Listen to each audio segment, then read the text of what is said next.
My name is Moon Petri, and I'm doing the Halloween book tag. It was created by Jen's Bookshelf, but she used a variety of sources, made a sort of amalgamated version. So I will give the link to her video, which was so much fun, and her video gives the links to everywhere she got ideas for questions. I had a nice little display going here, but I have small children and they like to pull the stems off gourds and eat the apples. At least they didn't eat any of the little pumpkins this time. Question 1. What was your favorite read so far this spooky season? So I'm gonna go with The Cold is in Her Bones.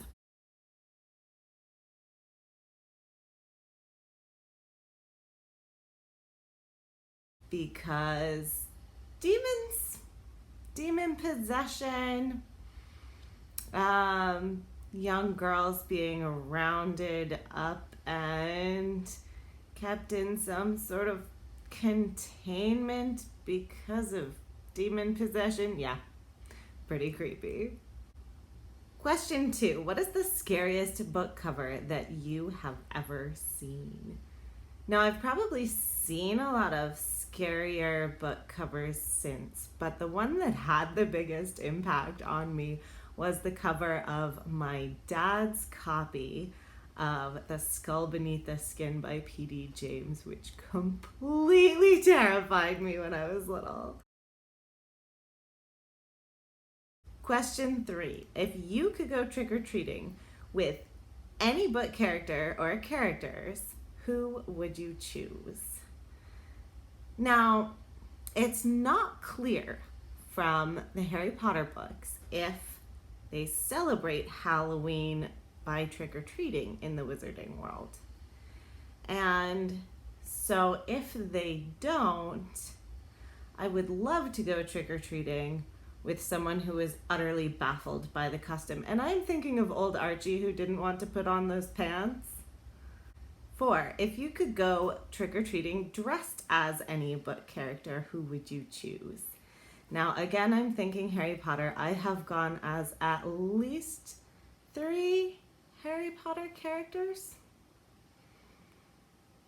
And I have a lot of hair, so oh my goodness, it was fun to do crazy Bellatrix Lestrange hair.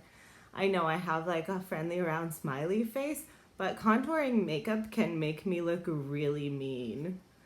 So if I was going to choose a new character, and if I could just magically do anything, yes, Molly Weasley would probably be my top pick. I don't really care to dye my hair, but maybe I could get something spray in orange. I love Molly. She is one of my favorite characters in all of literature. And it would be really fun to be her, especially chasing and scolding small children on Halloween. When I am old enough, I'm really looking forward to going as Minerva McGonagall, though. Like, I will invest in a fabulous Minerva McGonagall costume, and I will convince my, by then also elderly husband to go as Dumbledore because he has the perfect long crooked nose. It will be excellent. Give me, 20, 30 years though. Question 5. What book villain would you not want to meet down a dark alley? So there are a lot of scary villains, but for me personally, the scariest villain, the one who years later still makes my blood curdle, is Lek from Kristen Cashore's Graceling trilogy. I've read a lot of scarier books overall, you would think, adult thrillers and horror.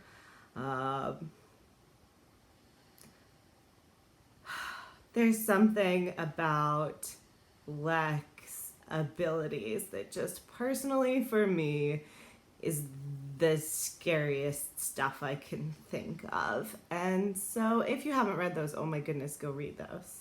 Question 6, which I love. If books were as cheap as candy, which ones would you hand out to trick-or-treaters? So I would divide by age, and the book that my little ones love right now is what I would give out to anyone like 5 and under. It's by Kazuno Kohara, and it is called Ghosts in the House. It's about a little girl who moves to a house and discovers that it is haunted. The whole thing is beautiful, very simple, all black and orange illustrations.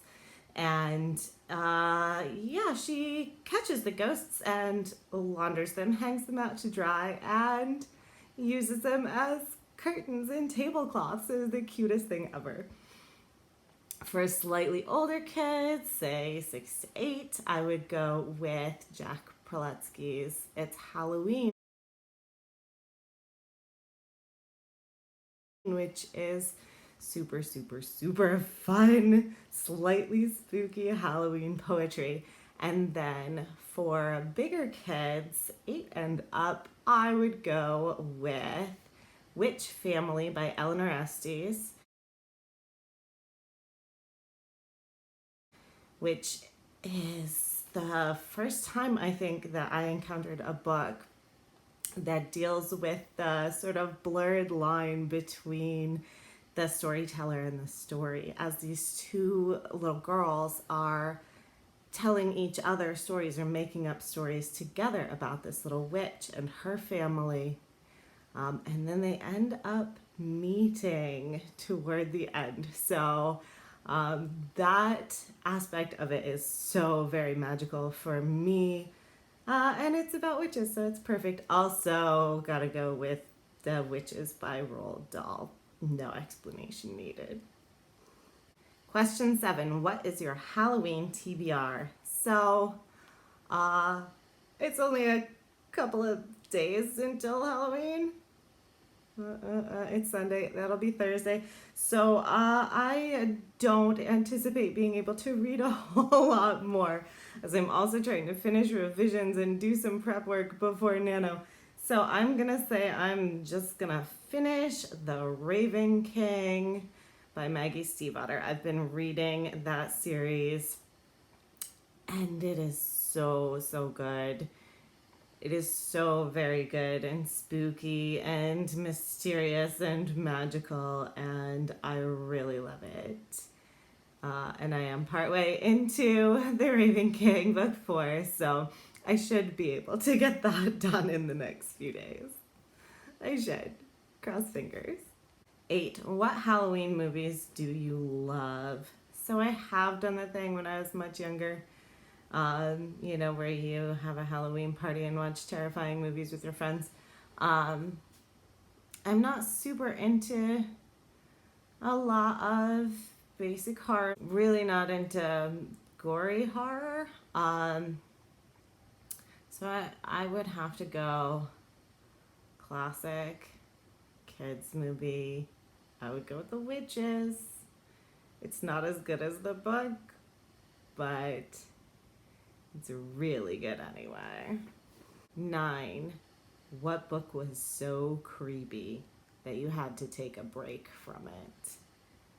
So it's been a long break.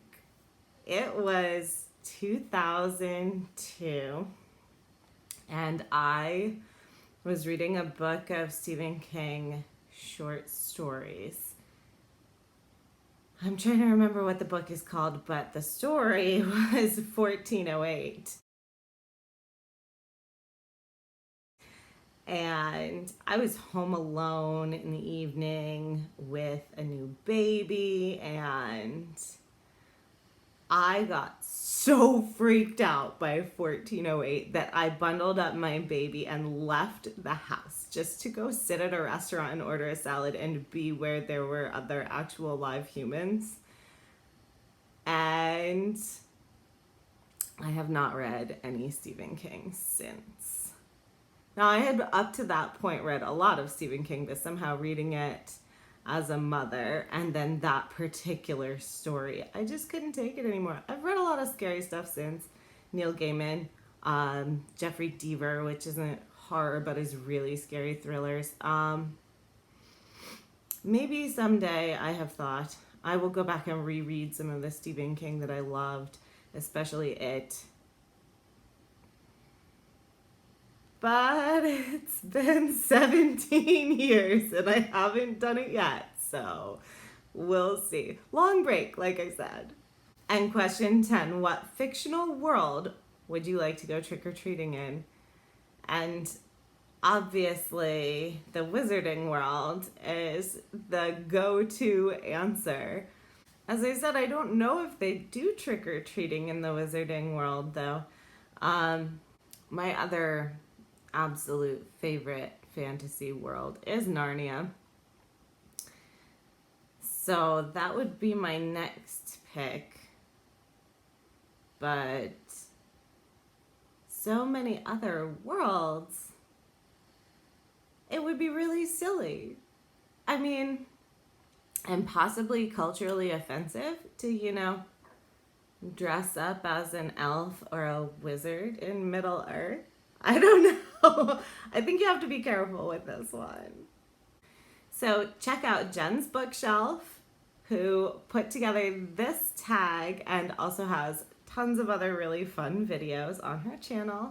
And until next time, I am Moon Petrie, and happy Halloween.